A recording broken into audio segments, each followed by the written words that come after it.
Welcome to the Black on Shelf podcast, a podcast championing Black and brown entrepreneurs on the digital and physical shelves. I'm your host, Tanaj Ferguson. This is Black on Shelf.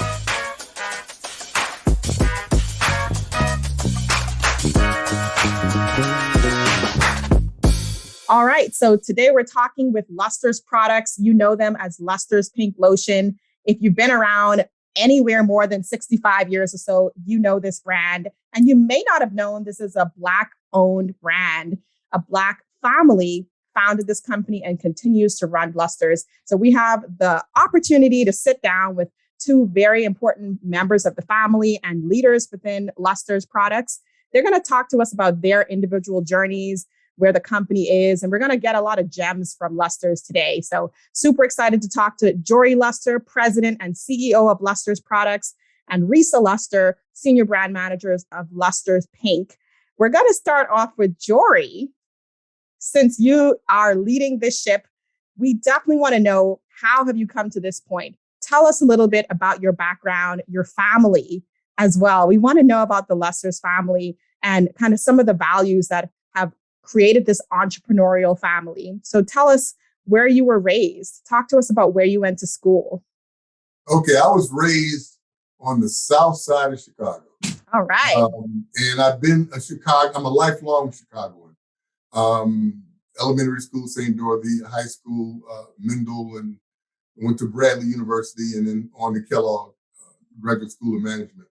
But more importantly, when you talk about Luster Products, I actually grew up in the business as a 9-year-old kid, labeling jars and filling cases and loading trucks. Anything that I was big enough to do, I was allowed to do. And that was important to me. I didn't know it at the time. I made a few bucks, literally a few bucks. But, it taught you some values and appreciation for both money, to respect money, because you learned at an early age how hard it is to make, right? But also quality of work and feeling a part of something, because my dad worked very hard. He gave me this opportunity.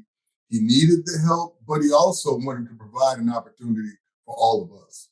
And that has stuck with me and us, from then through now. You can't take this lightly, and the responsibility that we have as an employer, that we have as a visible ongoing concern that happens to be African-American, that we have when we live in a community that has so many needs. You've got to pick your causes. You can't save everything and everybody, but you want to be known, and you want, in your heart, you want to give back. I love that. So, yeah. Those are critical. Those are critical. So you talked about growing up in this company at the time, being 9 years old. And this company is about 64 years old now. So that tells us how much span of years you've watched this company evolve, and now having more of your family members a part of it, more of your community. I hear you with all of that. I'm curious, at 9 years old, did you think, were you all planning to still be in the game? What was the portfolio like back then? Talk to us about where the company was when you were 9 and really remembering being a part of the company. And I was 9 in about 1962. Okay. The company was fledgling, at that point in its life. And so you really didn't have a long-term vision. And I'm not, as a young person, I was not necessarily a visionary kind of person anyway. I was a day-to-day kind of dude, So that's just the way I looked at things. I was taught to do my best and to give my best, and that's what I did. Yeah. But as far as any long-term prospects or visions, and I left that to my dad. So that's just not. I didn't see anything actually. Yeah, I just didn't, because as a youth, I was oblivious to that kind of thing. Yeah, it was just your life. It was just part of life. Absolutely. Yeah, and helping family. And helping the family. So Resa, you're sort of coming at a different angle because you're coming in, the company is more mature. It's definitely your life as well. You have some similarities with your experience, but tell us how you've gotten here in terms of your role with the company. You're a senior brand manager now. That doesn't happen overnight. Talk to us about your experience, kind of recognizing that your family has a company, what it meant, and how you decided to be a part of the brand. Yeah, absolutely. So growing up, let me just say this. My grandfather has 5 grandchildren. We were 3 by my father and then 2 by my uncle. Growing up, we knew our family had a business, but that's it. That's it. Yeah. We knew we would go into a company where our fathers worked, but that was the extent of it. We knew it was a hair care company, but we didn't realize it was as big as it was. Mm-hmm. Largely because our parents did a great job of making sure we were very humble.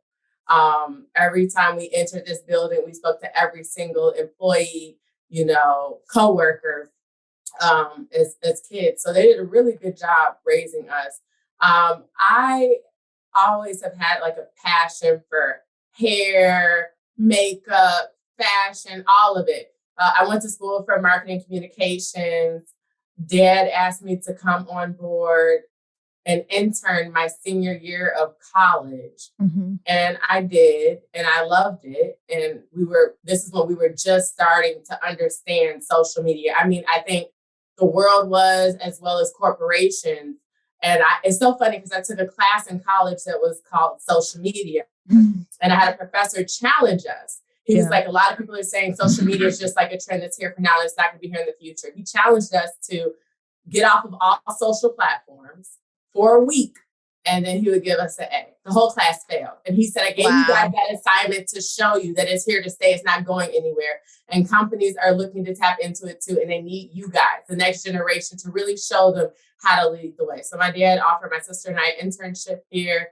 And then by the time I graduated, he offered me a full-time position. I started off with one of our kids' brands. And then from there, I was promoted to manage the Pink brand. And I love it. I never envisioned working here because they never forced us to go into the business. It was always follow your passion, whether it's becoming a doctor, becoming a performer, whatever it is, go after what you want. And I'm very blessed for that because a lot of kids and family businesses, when they're forced into it at an extremely young age, they end up resenting the family, then they go into the business and run it to the ground. So very blessed that our parents just forced us to follow our passion. And it just so happens that I love everything about hair care and makeup and fashion. But it's amazing working here with my family and then learning. I thought I knew some stuff growing up, but learning even more. It's like, whoa, I didn't know we did the S-curl manhunt back in the day. Like, whoa, Yeah. But even like little things as a kid, I'm so surprised I didn't realize the importance of us being able to manufacture. We manufacture every single product in this building. Not only that, but having chemists of color at your disposal to come up with these amazing formulations to meet today's or whenever's hair's trend for, the styling of the hair, for maintaining the health of the hair. Yeah. So very blessed, and most importantly, very blessed in the way that we were raised. Yeah, no, that's important. The values piece of it. I think that's probably a big part of why the company still exists, because you have to have a certain attitude, and the company has to have a certain spirit to survive good and bad times, even more so when you're a family. But that really is for any company. You have to have a certain type of grit and resilience.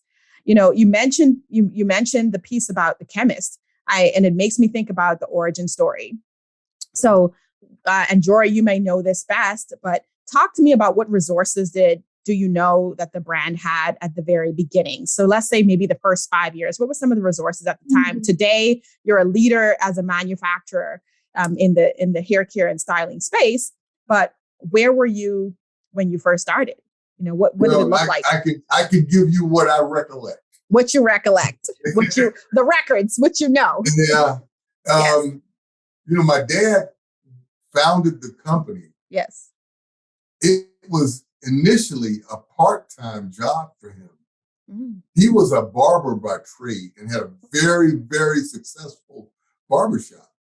He went into this business because in the 50s, you had 2 issues with products. One, they were in short or spotty supply, right? And the other was the quality could be sketchy. So, upon realizing that, having that, he said, you know what, maybe, what if I could throw my hat in the ring? What if I could do it myself? I could take care of my own supply, and then maybe I could, I could sell some to neighboring barbers or whoever was interested. So that's what he sought out to do. But a funny thing happened on the way to curing that vision was that when he began to make his product, he went through a lot of trial and error, right?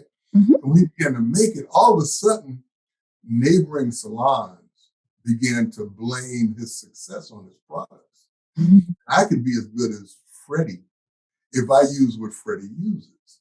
So now, all of a sudden, as part of the manufacturing scheme to help that along, he became a teacher and trainer. And he would go to various salons to train, right? And as he did more was requested. Now, there's only so many hours in the day because his mainstay was at barbershop. He had to run it, he had to work in it, so it was many a week where there was no Sabbath, no day of rest, because in his time off, right, he was teaching. Fred, the founder, would take the new products at the time, train folks on barbering and hair care, and he would take the products that he had at the time with him as he did this? Absolutely. He trained them on those products. Which is funny because I would say that's the model today when it comes to, salon quality products. You'll see companies have teams of folks training, and educating. So he was really a part of that blueprint that still exists today. It's very effective. Absolutely. Yeah. He was an old time influencer. Yes. Yeah. That's what it looked like at that point in time. Do you know what point chemists were involved and others to bring it to life? Chemists, initially, we used outside chemists. Yeah. That was maybe in the 70s that we began to use outside chemists to help us with some of our formulations to make sure that they were contemporary and effective and all that stuff. Then in 80, my brother graduated from college and he had a chemistry degree. So he came in to shore up our in-house effort of R&D and QC. And so from there, that department grew and man, they really are experts, when it comes to curly hair, when it comes to textured hair. So you have like 6 brands at this point in time with sub-brands as a part of that, as I was counting. So Pink and sub-brands of Pink, S-Curl, Smooth Touch, Short Looks, PCJ, Renutrients. It's about 5 or 6, and some of them have sub-brands, like the kids sub-lines. That did not happen overnight. Talk to me about some of the progression of these brands. What was first? What was next? What came later? What came first? I mean, now you got me getting in the way I'm back. thinking S-Curl since you said barbers, but maybe not. No. Before all of that, our stable of products, they were surrounding straightening hair. Now, if you go back to the 50s and early 60s, if you ever see any of those photos of entertainers, male entertainers had straight hair. Yes. That hair was chemically processed. That's where this whole thing began.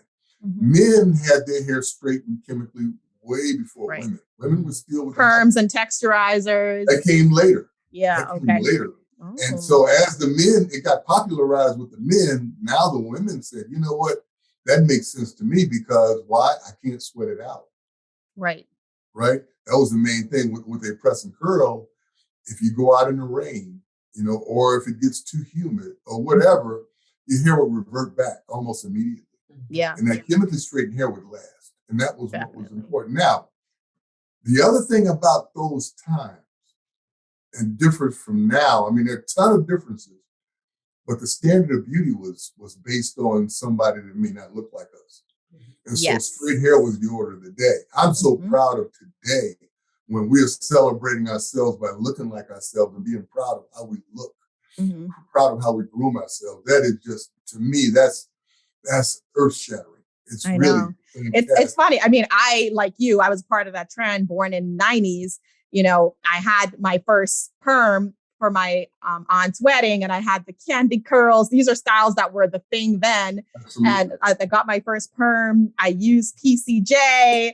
And who knew? The other thing is, I grew up in the Bahamas. So to me, why I'm so impressed with the Luster's brand is because you really did achieve, being a global brand. Sure. Everyone knows Luster's Pink.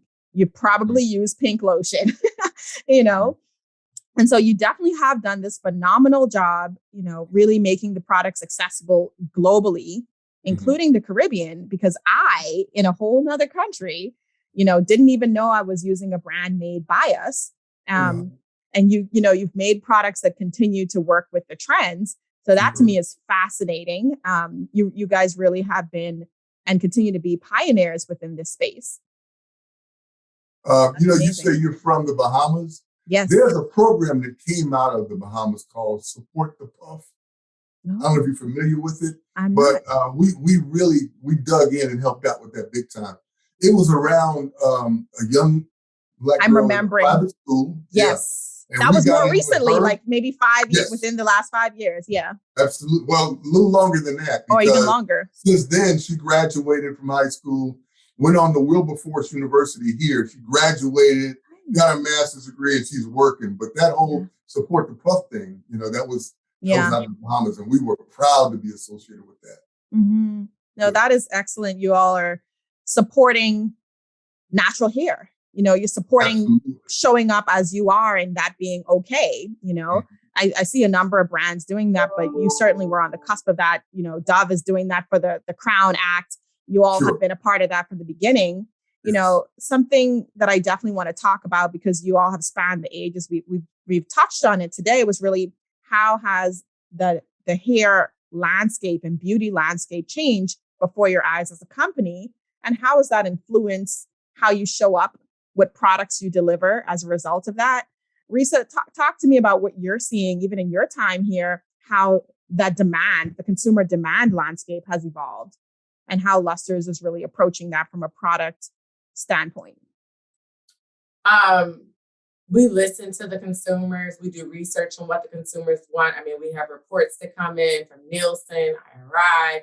We hire people to conduct focus groups for us and do further research on what the consumers' wants and needs are. But most importantly, this company has been around for 64 years, and we see our coworkers who transit. Not all of them have been here that time frame, but some have been here quite some time. And we've seen coworkers transition as well, right? So we've had coworkers who were, I'm a relaxer girl all the way through. Then one day they wake up and they come to work and their hair is shaved off. And we're like, whoa, I'm going natural. So within this company, right? It's not like we're all wearing relaxers in here. Within this company, we've seen change in-house.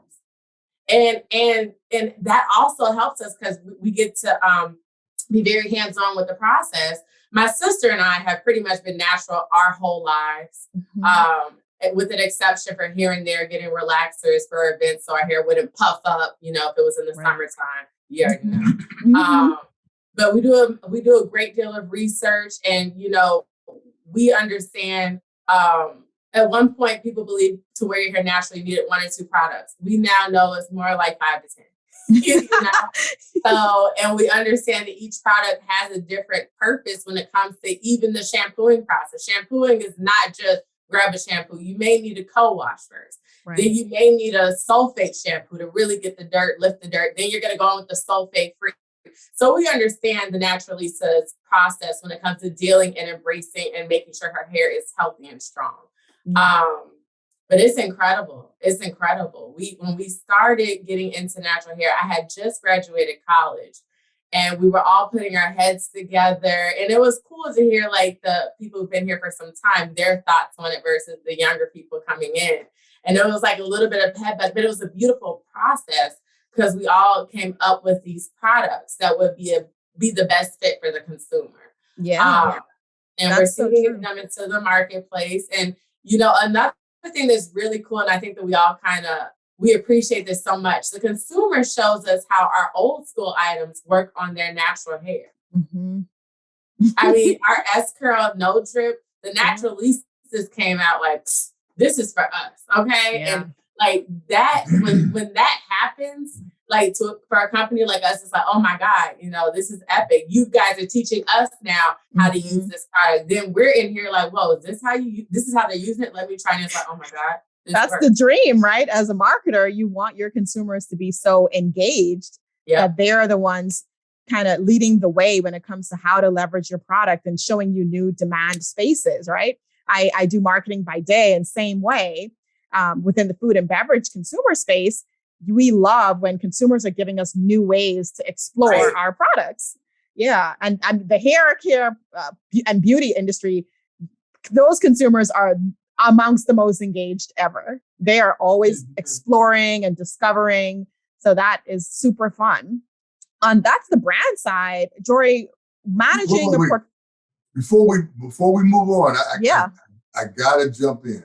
Yes. Okay, now we take, how the world has changed. Yes. I come from a world of traditional advertising.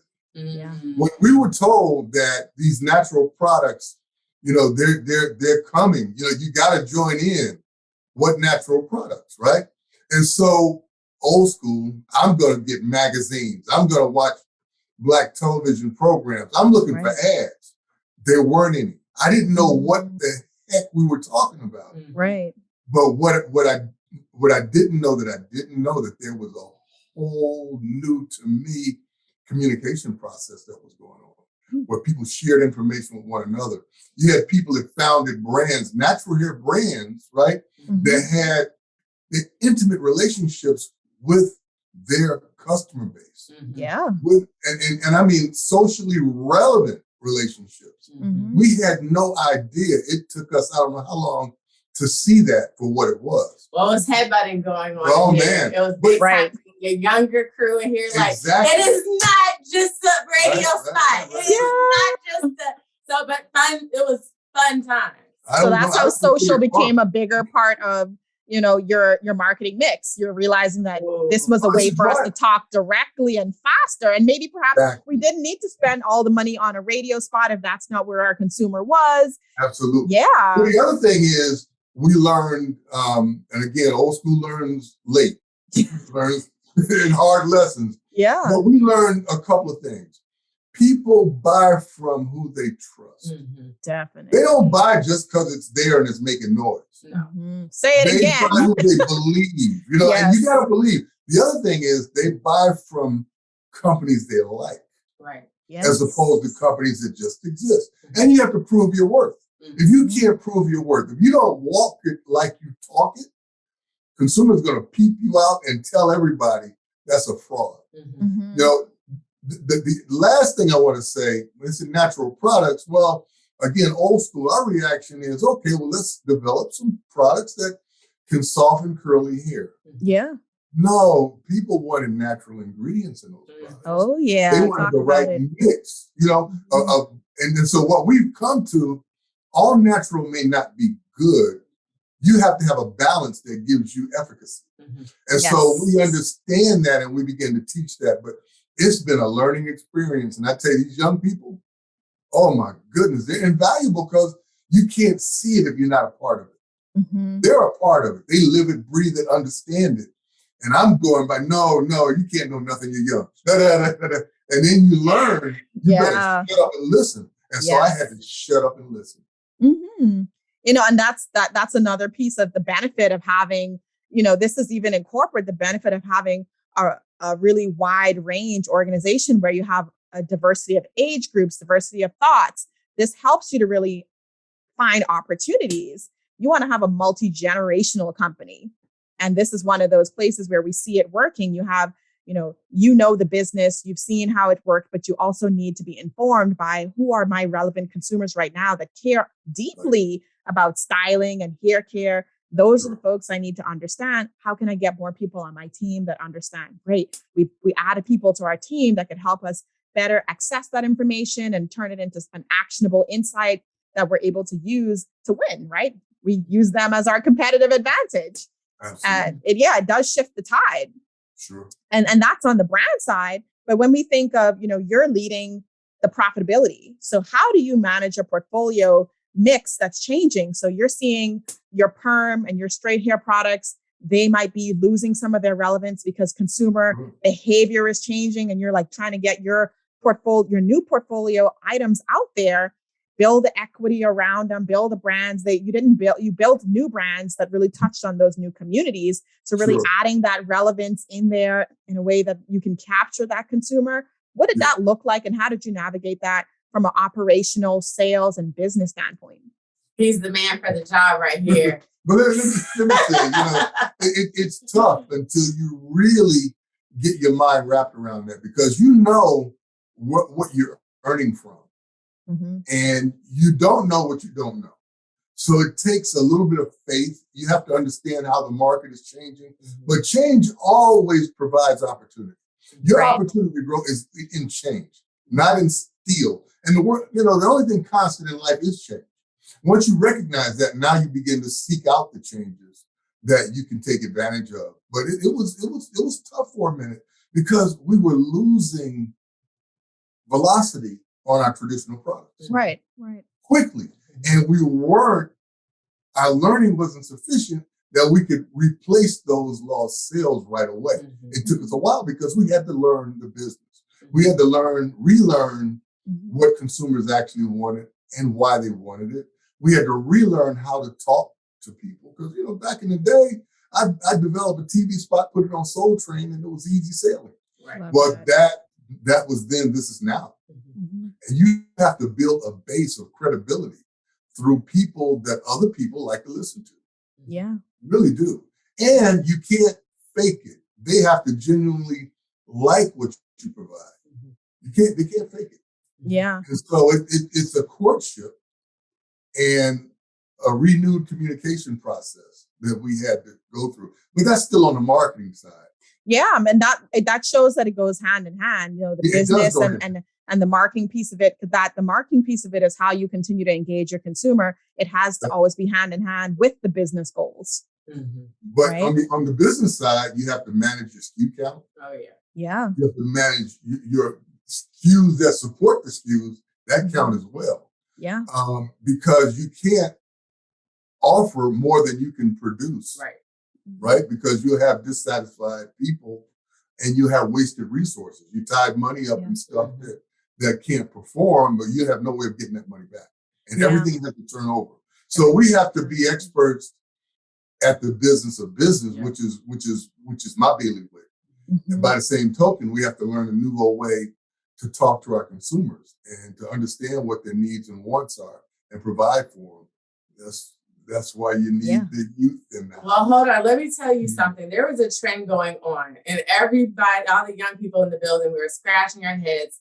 Why aren't we moving fast enough? We need to put a new collection out once a quarter. And, and they're looking at us crazy like, so y'all just don't want jobs, huh? Y'all just don't want jobs. Because what you're saying is we don't have to pay you because we have to, that's a lot of inventory to take on and resources to get it out the door. And, and so we were like, but the other brands are doing it. And I just wanted to say this for people out there who are looking to go into business. Know what race you're in, right? We see a lot of those brands coming out with hair care lines like once a quarter. They're most likely in the position of selling. They're putting themselves in the position to sell off. Where us who want to maintain our company, our legacy to, manufacture products to people of color, we're in it for the long haul. So we could have drove ourselves into a hole with keeping up with this trend of new products, new ingredient focused collections once a quarter. So one thing that they helped us out with is, okay, we can't do that thing over here, but this is the race that we're in. So let's just stay true to who we are. Because we do get excited as young people. It's like, but know what race you're in. And if you're in the race to sell off, that may be what you need to do. If you're into the clothing industry, you may need to drop a new piece every 2 weeks or something, right? If you're positioning yourself to sell off, which is not a bad thing. That's just not the race we were in. So we really do appreciate our upper management directors, owners for helping some of us youngsters see that. Yeah. And I think I would say, honestly, that is even a bane of existence in corporate, right? It's particularly as a category captain, you all are certainly leaders within much of the categories you're in. It's harder for you to be as agile as a new company that literally needs to figure out what sticks. And, there's things, heritage portfolio that you're maintaining. There's a strategy, a long-term strategy in the background that you're trying to set up so that you can continue to last. And so, even though it's not as sexy to just be very stable and focused and concentrated, when you look back, you're like, well, we've been here for 64 years. Something about that is working. Right. What is going to help us be here for another 64? Yes, you might have to tweak that. And it's probably still a happy medium of, we can't do everything. What are we going to win in? Figuring out our lane, using the research to decide specifically and strategically, where can we win with whom? What are the opportunities? What do we have the equity to provide to our consumers? That there is where you end up winning, because you can't be everything for all people. We know that. Marketing 101, targeting. Mm-hmm. What specifically am I known for? And with which group am I going to be known for this? You have a great relationship with your retailers. I'll say that as well. You can find a range of Luster's products amongst a number of top retailers. So I definitely want to talk about that as well, how that relationship has evolved, where now you're able to get into those doors from a sales standpoint and distribution standpoint, locally and globally. Sure. Who might be able to talk about that? We both can, but I'll let him take this. We when you talk about the retail trade, you have the independent beauty stores and you have the traditional retail chains. Yeah. And so we court both. Obviously, with the independent beauty stores, you get a chance to have a much broader assortment of products because they've got ample shelves, right? Yes. But in the traditional retail, with a set planogram of 3, 4, 6, 8, 12 feet that are most common, it's a very selective process, that you can be allowed in those stores. We're pushing to expand. It's always a fight because you're asking someone to buy the bird in the bush, yes, as opposed to one in the hand. And but what we've learned over the years, though, is that when you approach that part of the trade, you better make sure your value proposition is solid, because they're not buying on emotion, in brands and relationship. They're buying to make money, and they want a certain turn rate. They want a certain gross profit margin on a day-to-day basis. They want you to spend money with them to help support the category through them. And so you have to understand what are those things that cause them or help them to make a decision. And the other thing is, much more than ever, they look for brands that can help their image with the consumer. So we've got to learn and process all of this and deliver that in our value proposition. The OTC trade, they just want to be the independent beauty stores. They just want to be treated fairly. Yeah. And that's pretty much it. If you treat them fairly, have good product that is not troublesome, you can develop a long relationship with them. I mean, down to the company level. Yeah. So it's very manageable. The traditional retail trade, though, you really have to have your A game. You got to make sure your value proposition is right. They're business people and they're in there for business. It's competitive, right? Everyone's trying to get on the little bit of shelf, like you mentioned. So it really is about profitability as well as relationship. Who do they think can be the best partner for them in more ways than one? Yeah. Right. And so we see a lot of new brands. Like I was on Clubhouse for some time. Yeah. I've been kind of slacking. But I was on Clubhouse for some time, and a lot of people had the question, how do I get into, the Ultas, the Sephoras, the Targets, the Walmarts? Well, the list goes on and on and on. And it's like, well, do you have proof that you can sell your goods? Well, no, but I'm sitting on a good product. It was like, well, do you realize you're going to have to mass produce to go into these stores? And do you realize that if these products don't perform, you're out and you're buying that back? So you could be put out of business. So it's best right now. We are so blessed to have our own e-commerce sites, right? Anyone can go out there and create their own site. So I recommend before you go knocking on their doors, you try it out on your own. We've seen a lot of brands in this space where these girls are doing great on social media in terms of getting likes, in terms of getting views. They went to mass produce because, I'm doing well on social media with just my presence, not necessarily a product, but just their presence. So they turn around and create a product line overnight, which is cool. But they get into these retail stores they're there for a little while and they don't make it. And then the brand goes away completely. So invest in yourself, invest in an e-commerce site where you can prove yourself before you sit down and have a conversation with them. Because if you don't perform, you have to buy all of that back. And most people, they sell their products to a retailer and you take the check you get. And what are you doing? You're putting it toward marketing efforts.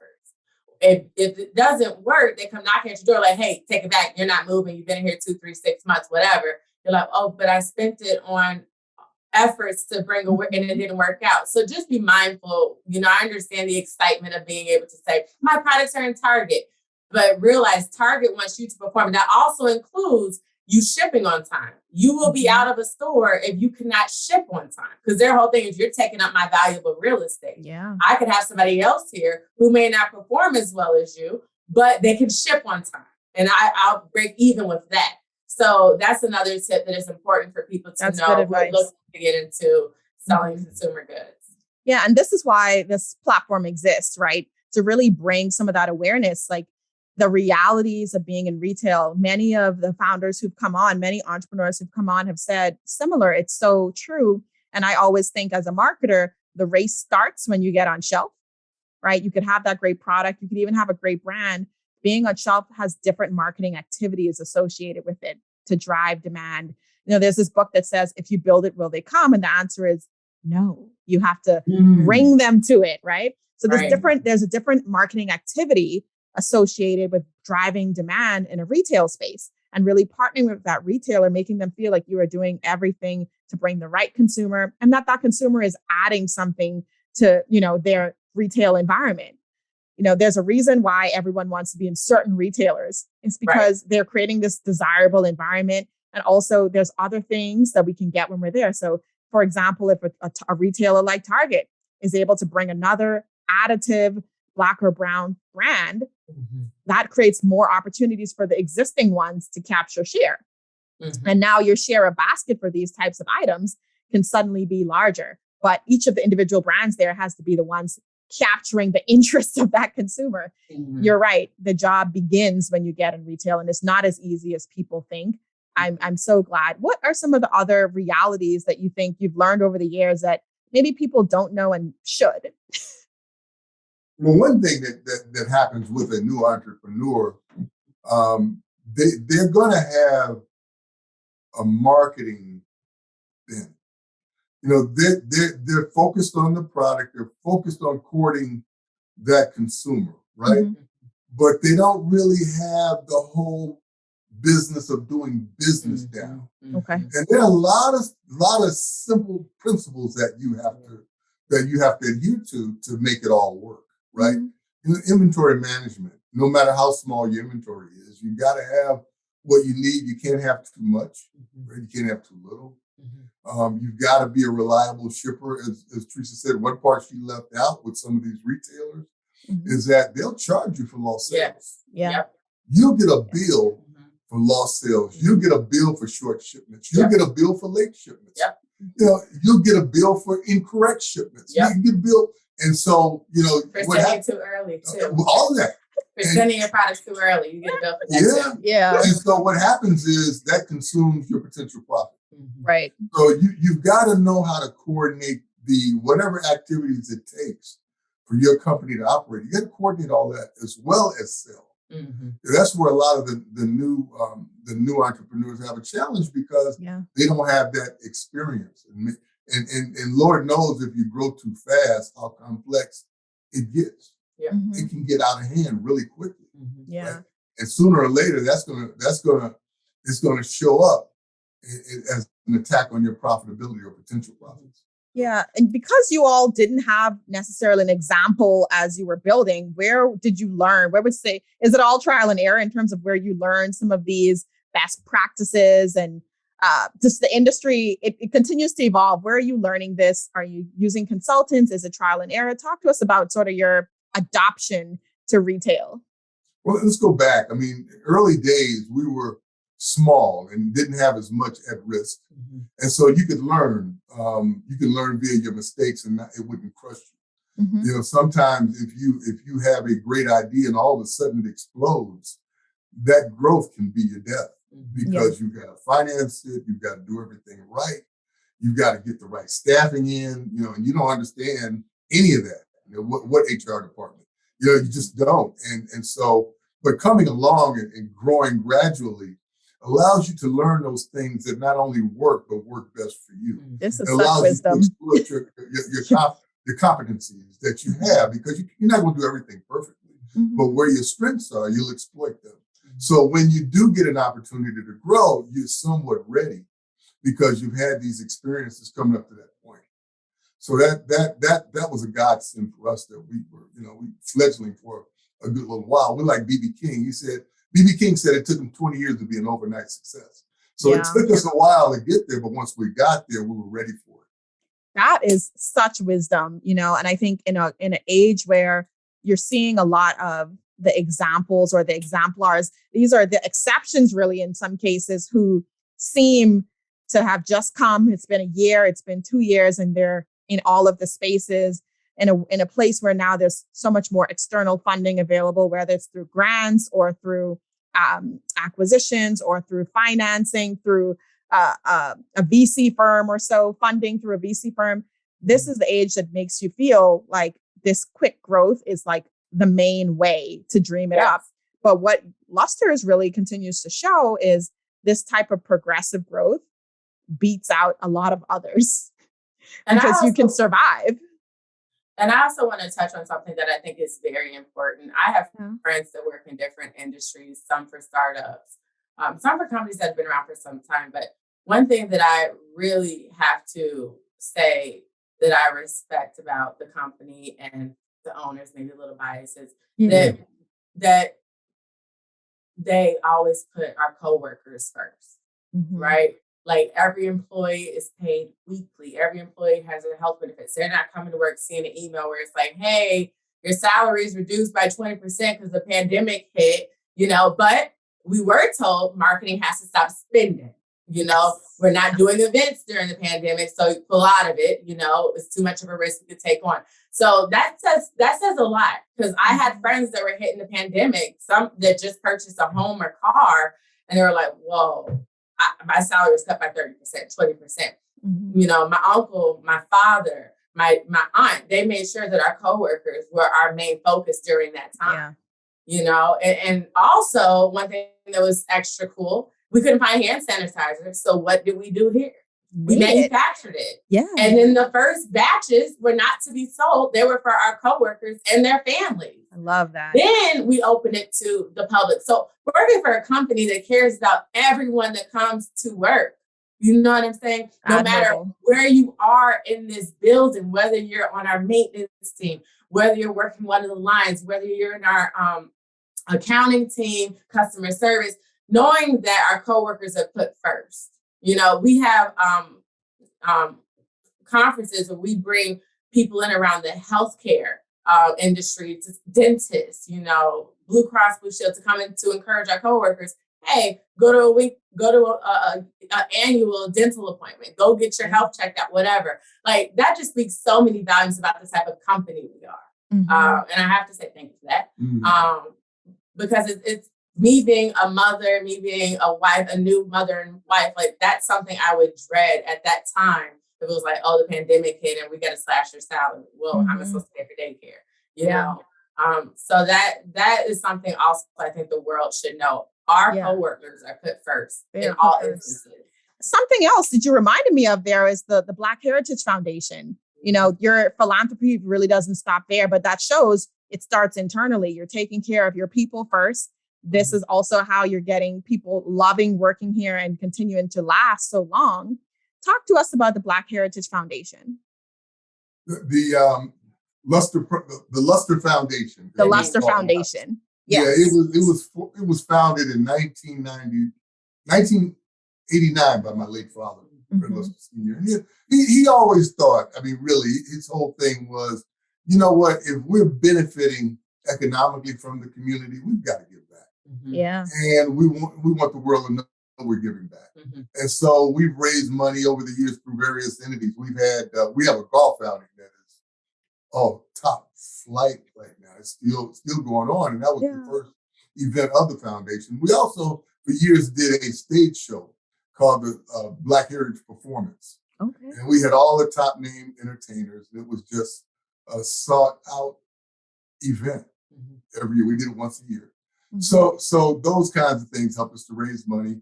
Both of my parents succumbed to cancer, so we're a big contributor to the American Cancer Society. But we also, we donate monies to like the Jackie Robinson Little League, which was the Little League team that won and got railroaded about the Little League World Series a few years back. Okay. And so that was terrible the way that happened. But that's. And we also had a cousin who played on the team. Yeah. And so, okay.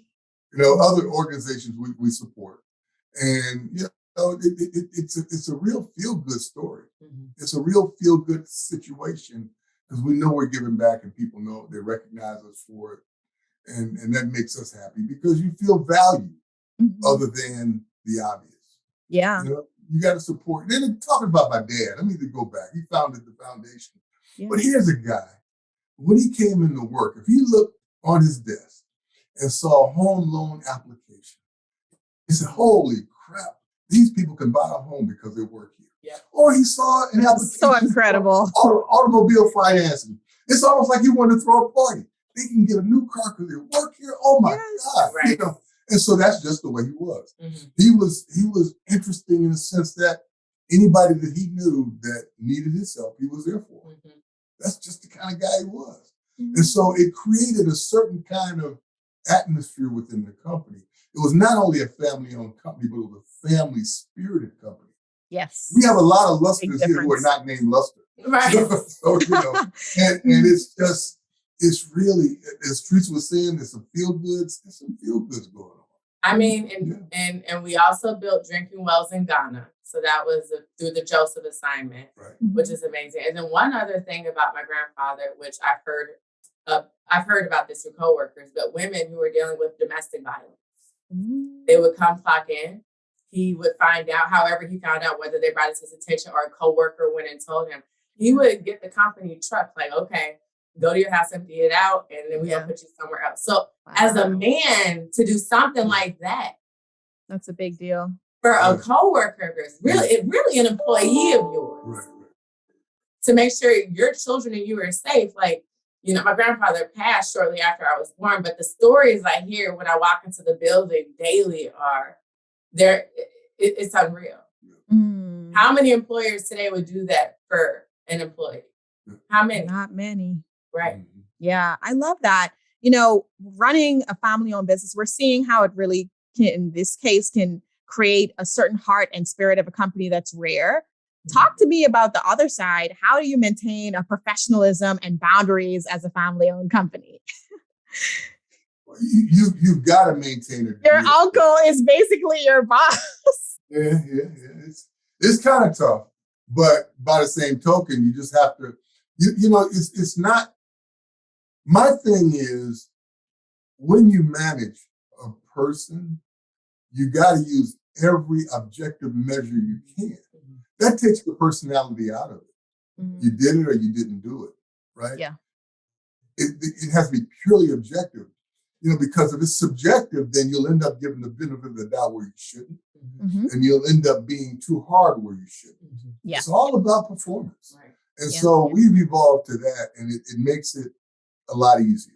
And it makes it a lot easier, although it's rigid, but it's easier. The toughest thing in the world is to have your gut pulling at you because, you're looking at Reese's pretty face and you're exactly. Great, so I need more. Yep. Yeah. Now I go to T and say, did we get this done? Right. Did we get this? And so it's really helpful from a management standpoint. It's valuable. So that's how you do that. Objective measures and processes that help people to succeed. So question, have you ever had to fire a family member employee? Yeah. Yes, I have over the years. Okay. Unfortunately. Yeah. But, we've been a fairly forgiving organization too. And so almost to our detriment. But it can get egregious where it's just got to happen. And you risk not being invited to Thanksgiving dinner. But what can you do, Yeah. Because, you've got to fight for the whole. And that's something that I've learned more and more as I've come along. You cannot let the whole be affected by the performance of the few. Yeah. And so you've got to make some decisions. You have those hard talks. Yeah. And you get promises of fixing it, but if that doesn't work, then ultimately you've got to do what you got to do so that the company can survive. And how do you navigate like being able to have vacations and as a family, like, are you all able to actually do full on family events, even though the business is running and who is the backup? What does that usually look like for your family? We have fun. So like for Thanksgiving, Christmas, we get together. Like you would think it was a tense room, but it's not. It's family. Like, we're not like that family that has to dress up for the holidays. You can wear a white tee, your jeans, just get in where you fit in and just chill out and it's very relaxed. It's not as like, my dad and uncle aren't at each other like, well, did you do this? Right. So they're not talking about business all the time. Okay. No. Those events are not business at all. It's just, it's family and fellowship and fun. Yes. And that's what it is. And that's what we keep it to. I don't think we've ever gotten to the point where I don't remember even in my parents, when they were around, business issues clouding up family time. Good. Business issues clouding up holidays and extended family time. We come from a great lineage, where we really learn to enjoy and appreciate the people within the family. So you can separate the two. You can. Now, vacations, we can't take vacations at the same time. Right. That part. That work. But holidays, the Thanksgivings, the Independence Days, the Christmas time, and whatever else you celebrate, Labor Day, Memorial Day, whatever you celebrate, we have a pretty good time. I like to hear that. We talked about performance earlier, right? And the part of performance I'm interested in is, and we talked about how, as a family and as a business in general, you're relying on each other. You all came through during COVID, really supporting your coworkers. What does it look like? Have you had those years where you really needed to be aligned as a team and say, hey, we need to move in some other direction and we need everyone aligned? Maybe it was a year that things didn't go as everyone would want to. How do you, re-inspire and re-engage the company and the family and make sure you get on one accord and you're able to make the shifts needed to be successful? Because I have to imagine in 64 years, it's not all been rainbows. Talk to us about what you remember about those times and how you got through them. Well, the first thing that you have to do, you really have to understand where the issues are, right? What are you really trying to do, right? Yeah. And so you got to start with that.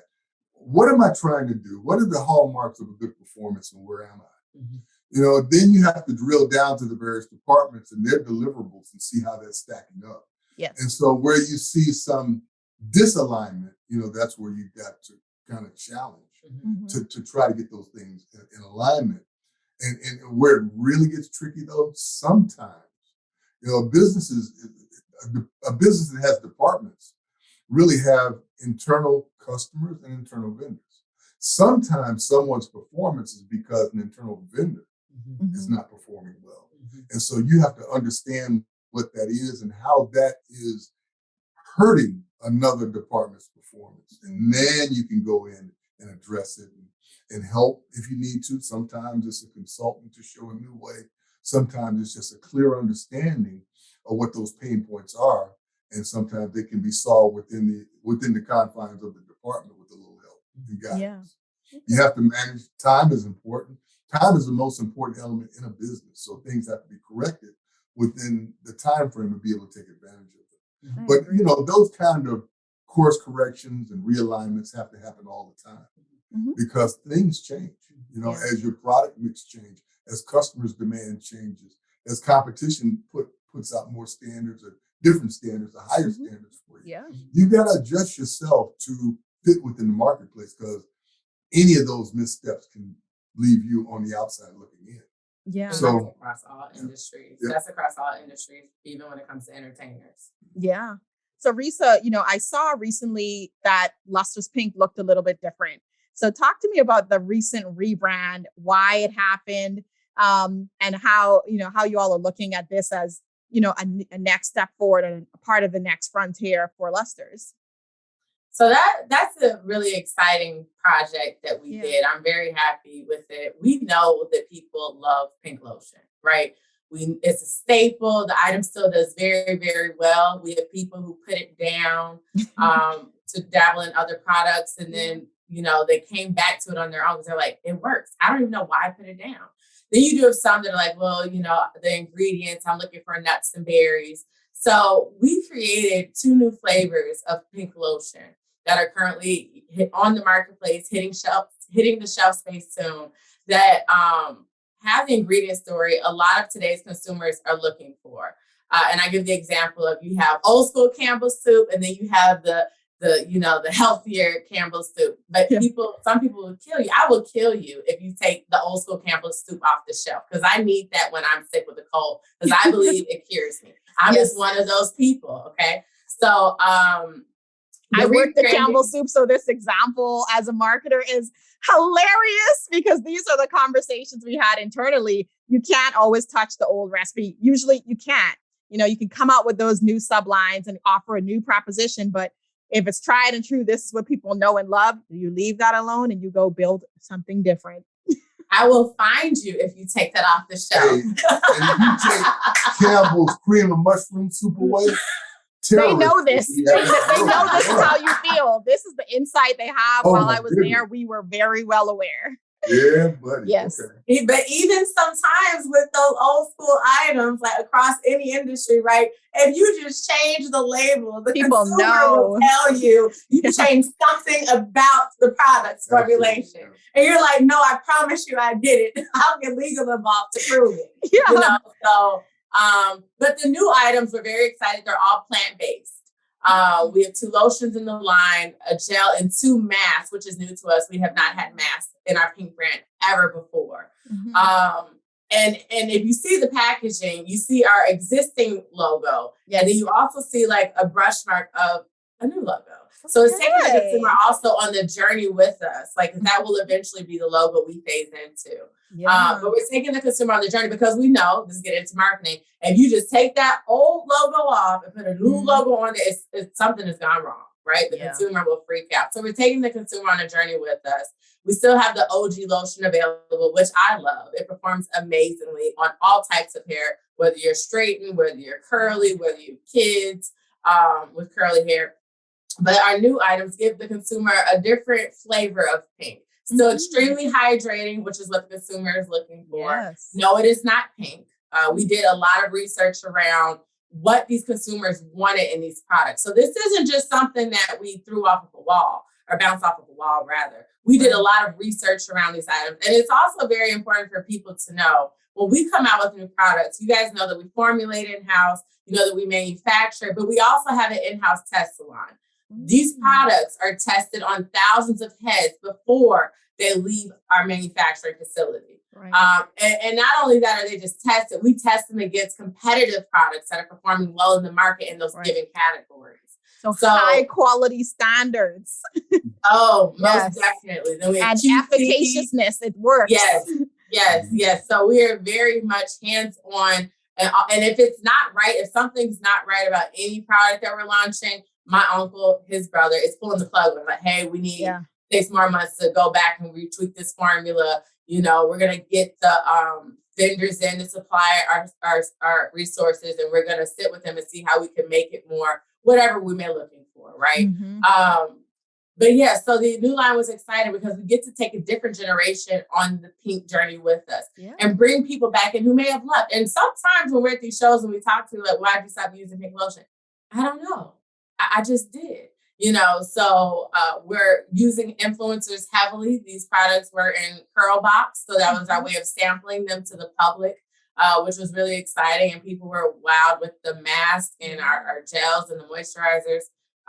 Really exciting project, really excited. And we love the product. We love the products internally when our coworkers love them. And that makes us extremely excited before the launch as well.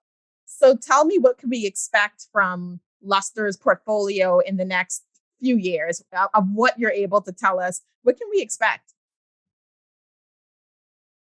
Well, Continue to evolve. Right, we're going to continue to evolve. We always listen to the consumer. Absolutely. Like whether we do it through a focus group, whether it's through a third-party researcher, whether it's through us just watching YouTube videos all night long to hear, because a lot of product ideas come from actually some of these YouTubers too, TikTokers, Instagrammers, where they're like, oh, well, I like this, but I would really like it if it also did this. And for us, it's like, ding dong, this, okay, we got something. Let's tweak this and that, and let's put this out there.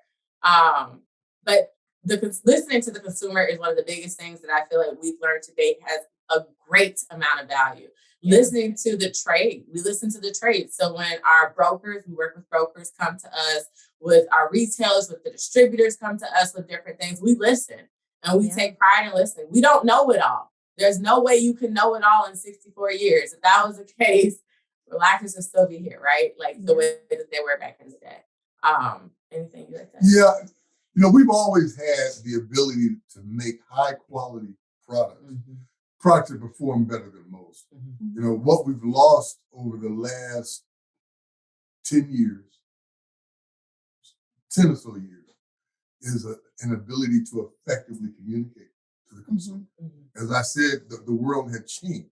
And so while we were in transition, bringing in young blood and really attracting some other people as consultants or whatever to help us, we lost a step or two. Because again, it's like, I don't know if you saw the movie, I'm Going to Get You Sucker, when that guy left jail with the fish in his shoes. And I don't know if you saw it. I didn't know that one.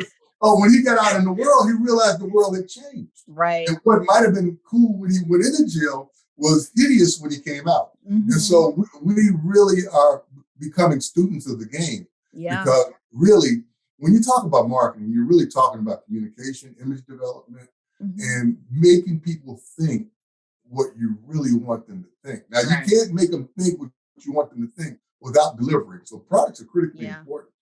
But you've got to be top of mind. They've got to get your message. You've got to deliver it in such a way that they get it and they're happy that they got it and they tell people along the way.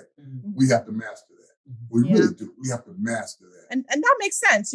As a company that's more mature than most in the category, evolving your brand equity really continues to be top of mind. You're talking to an evolving consumer, different age group, different demographic.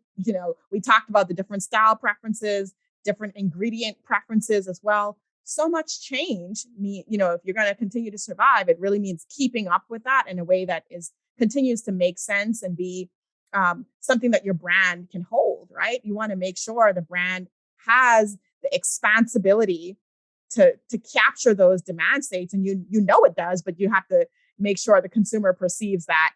And so all of this, the rebranding, putting out these new products, all of that contributes to your strategic ability to do that and leveraging your pioneer position to bring them along that journey, as we talked about, continuing to remind them of the trust they have in you as a brand and how you are still the brand for them. I get it. I'm excited. I was excited when I realized that this was a Black-owned brand. And I'm like, oh my gosh, they are here. I want to speak to that. Please. So for years and years, we let the product be the focus, which it still is the focus, but we were kind of quiet about the fact of who we are, right? Yeah. Why? Tell us about that. Very humble, very, not secretive, that's not the word. Very humble, very low key. Not secretive, because I don't like secretive. That don't sound good. But very low key. And when we saw other brands were being very upfront and center, at first we were all like, oh, hell no, we ain't doing that. And somebody else out there, get a model. But we understood the importance, because what the consumer is saying, I want to know who's making this. And does this person look like me? Because my hair is brittle and dry, and I believe that they have some Caucasian chemists, not for us, but whatever company has Caucasian chemists whipping something up, saying it's for my Afro textured hair, and my hair is still brittle and dry when I rinse the product out. So that was really important for us to, okay, we understand. Yeah. It really, even when you see the Chase commercials, when they show the type of companies, that bank with Chase, like if you notice, a lot of them are minorities now, women-led organizations, LGBT community-focused organizations. So it is important. Today's consumer wants to know who's behind these products. Yeah. Right? So how has that shifted how, particularly during the pandemic? Tell me more about how you all have showed up and how you intend to really, give that visibility that consumers now are looking for. We donated hand sanitizer to a great deal of organizations, but one that sticks out to me the most is a hospital here that was in need, a children's hospital. La Rabida Children's Hospital. We did receive media coverage on while we donated. Dad went up there himself with a team of our coworkers to donate the hand sanitizer to the staff and the hospital and the children and the parents. Yeah. And now people know as well, you're on the Black on Shelf podcast. So yes, we're showing them who is the leadership behind this engine. Yeah, that's important. And then social media, us talking about products, like my sister and I talking about products and the benefits, and most importantly, showing that we use them on our hair. Yeah. I can't tell you every time someone, what do you really use in your hair? What? We use our products. We use our products, you know. How many people are surprised that this is an African-American owned company for all these years? Talk to me even about, have you ever thought about acquiring or even being acquired? Has that been something that has ever been on the table for you as a brand? Not really.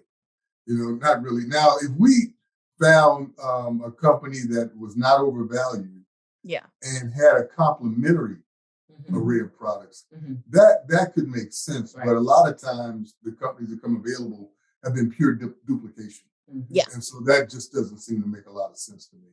So we're in it, as Teresa said, we're playing the long game. Yeah. We want to be a going concern. Right. We want to see how far we can take this thing. So we're revving up the engine and we're trying to move down the road pretty good. But again, with that whole spirit of people want to know who they do business with, they want to know that they approve of who's doing business, and they want to be proud of that fact. Right. That goes along with quality products. Right. And so now we come from an era where you walk softly and carry a big stick. Right. But now we're in an era of self-aggrandizement. And we have to play the game. I'm still reluctant, but we have to play the game. Yes. People want to know who you are. And it's nothing, that's just a market condition that exists. That's a requisite that exists. No, makes sense. And I've been at trade shows. And I've been at trade shows and store promotions, and we're, informing people of our new product offerings or like items that we have that could, accommodate their hair needs at whatever given time. And I've had people say, you don't even know who you're working for. And wait, what?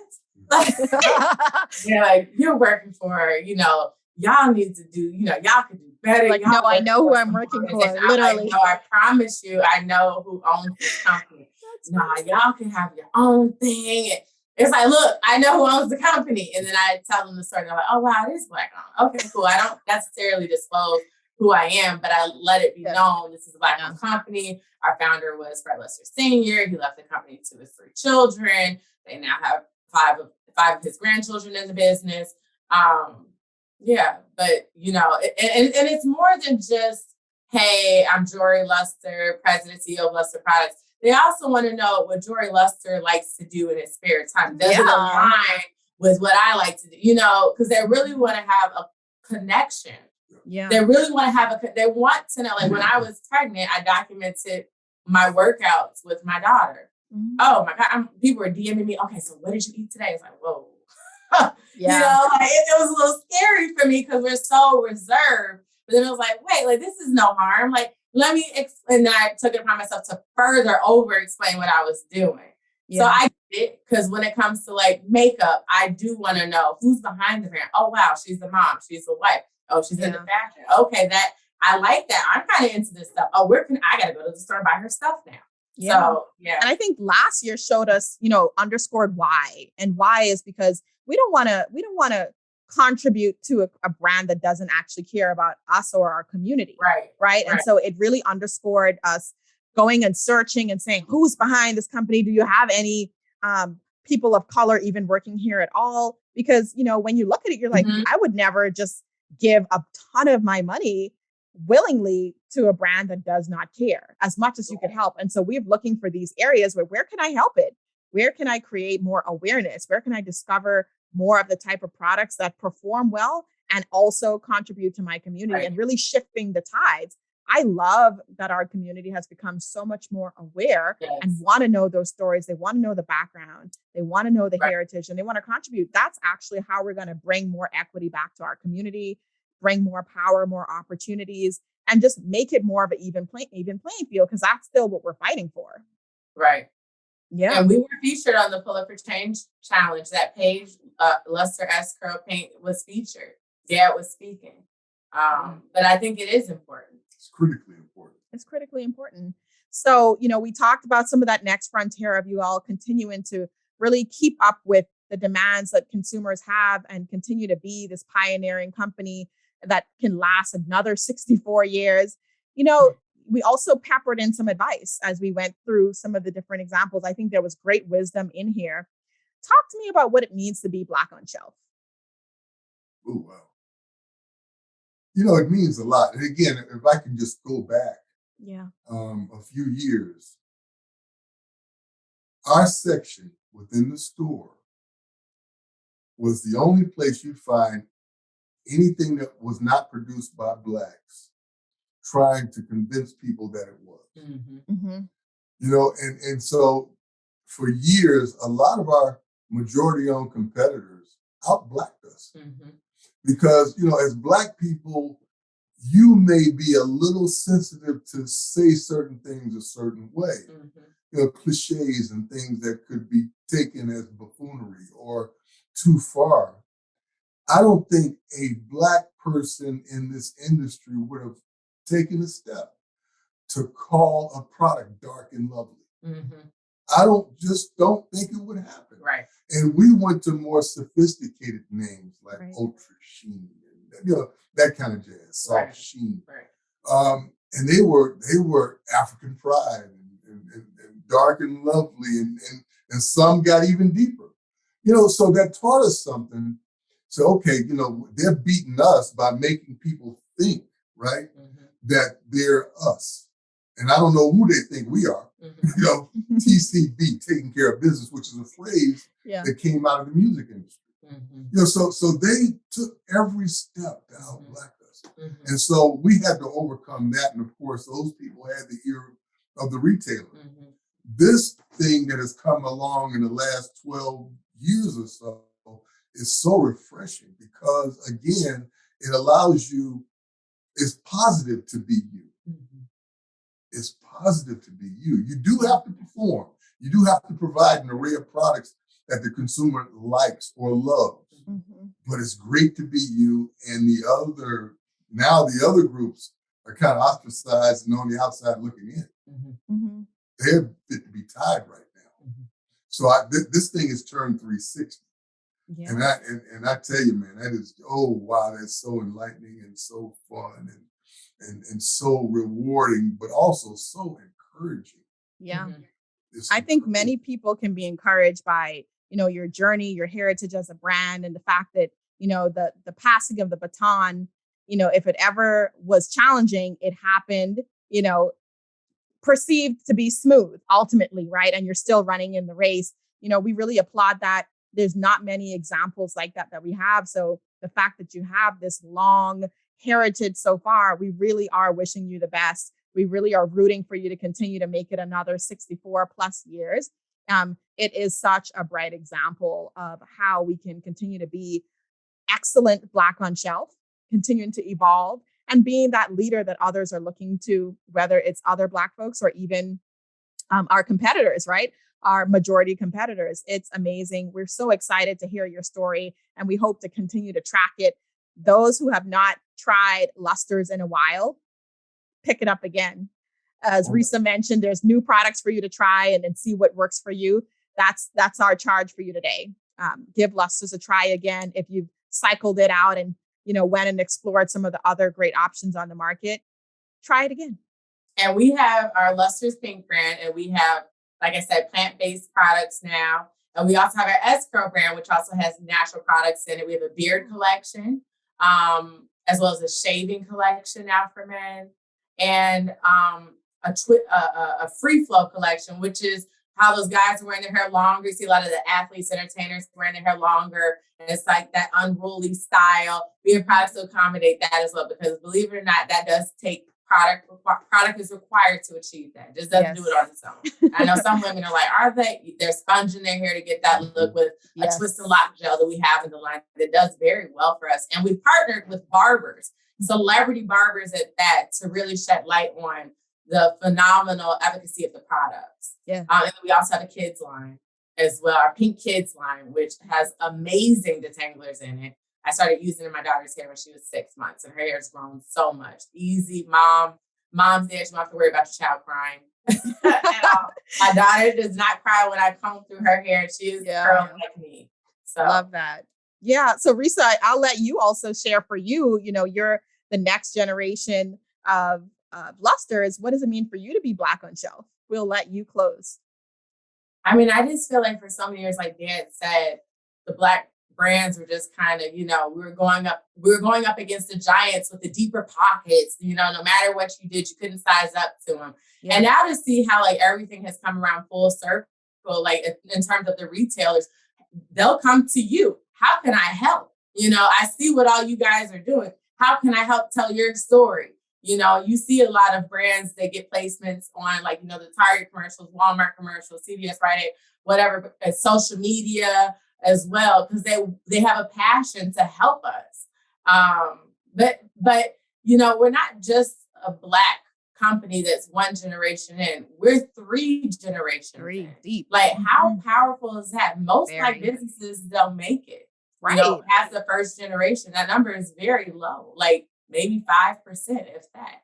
So it has a deep meaning. And to know the company I work for, like I said, we put our coworkers first. Notice I'm not saying employees. Our coworkers come first. And it's a family-oriented environment. It means a lot. It means a lot. So we thank everyone who supported us throughout the year. Thank you. Where can we follow the brands? You can follow Luster Pink, Luster S Curl on Instagram, Facebook, TikTok. You can follow me, Resa Luster, on all those same platforms as well, including Twitter as well for everyone. And then you can visit us at lusterproducts.com as well. We updated our website. We're super excited about it, so go and check it out. Awesome. Well, it was such a pleasure talking to both of you. We'll definitely have to have you on again when you have some new news. But again, it's so inspiring to see a brand in the game for so long with lots of runway to keep it moving as the strategy changes. We are rooting for you. Thank you. Welcome again, and thank you for coming on Black on Shelf. Yes, thank you for having us. We're honored. Yes. Thank you.